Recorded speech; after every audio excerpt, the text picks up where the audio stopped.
and to ensure the sustainability of that industry, which then comes back to a user pay principle, which we may talk a little bit about later on. And then obviously talking about other greenhouse gases in terms of ammonia and so on, which are being produced by the industry. As the demand for grains and soybean increases, and what is happening in Brazil, we're getting a significant amount of land conversion, which is raising many questions by NGOs. 70% of what was forest in the world is now being converted to pastures, and the next phase is pastures then get converted to crop production, particularly in the Brazil model. And those crop productions are going into to supply the increased demand for feed, which is coming from soya and maize demand.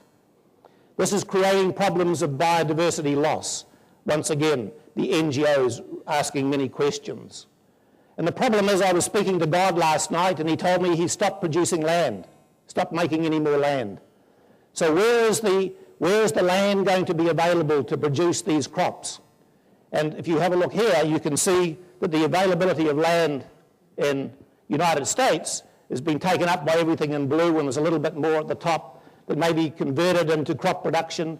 But the real thing is going to be in Brazil, where there is still a large amount of land available, but there are lots of questions about the sustainability of that and the issues in terms of the relationship between land development, cattle production, crop production, and the Amazon jungle issues. So at the end of the day, we may or may not get land. In addition to that, there are some opportunities in Europe and Africa, but a major problem which Gary addressed is titling of that land. That land is being held by people with half a hectare, 1 hectare land. That is not sustainable in the long run. He made that very, very clear this morning. There are issues of water, and there are capital issues in terms of working capital available at the moment to be able to develop that land. So that's going to take some time. So the outlook, one of the outlooks is not so good. So what is going to be very important is we're going to have to improve the efficiencies of the crop production and do the things that both Julius and Joe do every day. The raw material supply chain is changing. New competitors are coming in. We've heard about the development of the biofuels industry. We've got ongoing climate issues. We've had the drought in Australia. And as we know, climate is a variable.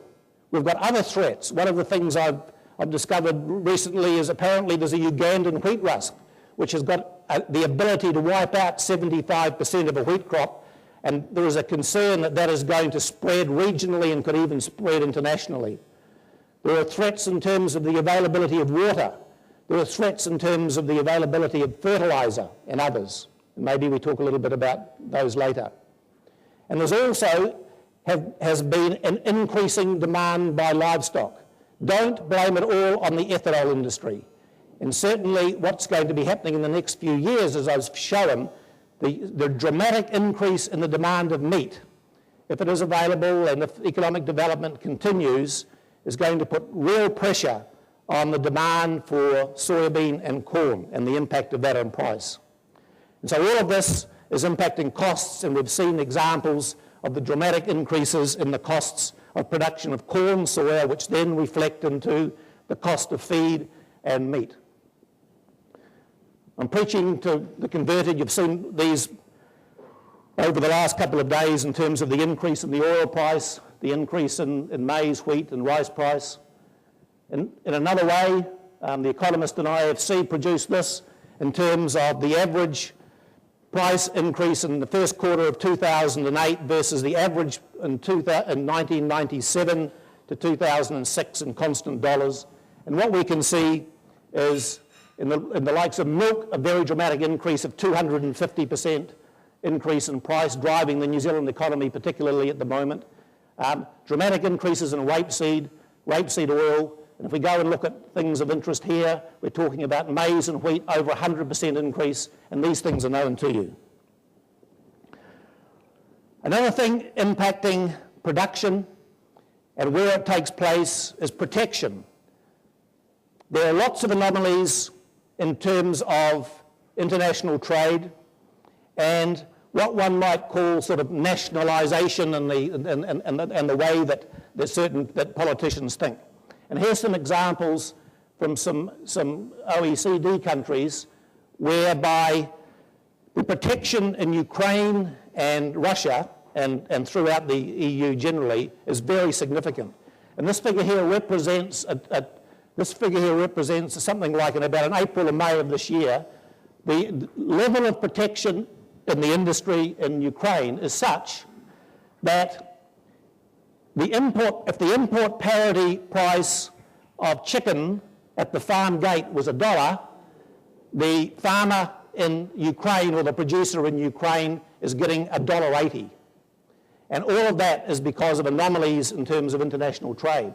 The same thing in Russia. The interesting thing in Ukraine is the politicians have woken up to that and realizing that the industry there is maybe making abnormal profits and it's not in the interests of their electorate, the consumer.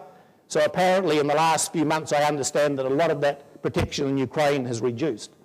All the Americans are here will be very aware of the protection of the industry in Russia, which means that what was the $1 million a tonne of a year of bush legs that was going into Russia, there's been a constraint on that, which has then encouraged the development of the local industry, which, and you know, it's another debate in terms of is that the right way to go about it in terms of developing the land in Russia as a short-term answer or a long-term solution.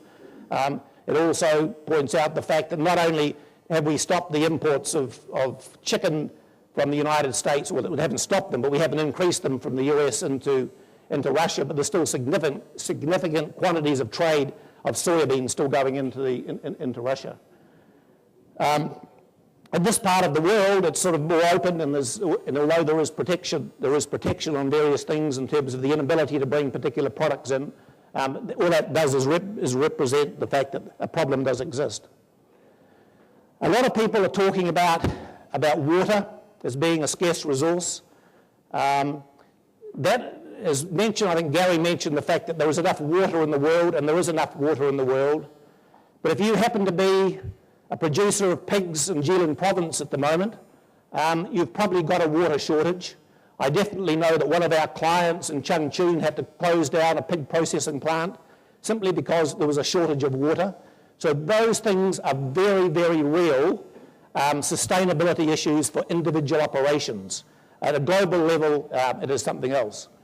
And water is a subject which is quite interesting because you can talk about, you know, where is water going and how it's being used. And I don't know the exact figures, but it was quoted to me that, say, imagine a litre can of Coca-Cola, it takes about 1.6 litres of water to fill that can in terms of the efficiency of the filling process and the wastage in the factory. It takes something like 60 kilograms of water to produce the sugar that goes into the can, and it requires something like 600 kilograms of water to produce the can. So, you know, there's lots of efficiencies and things that can sort of happen in terms of movement of things around.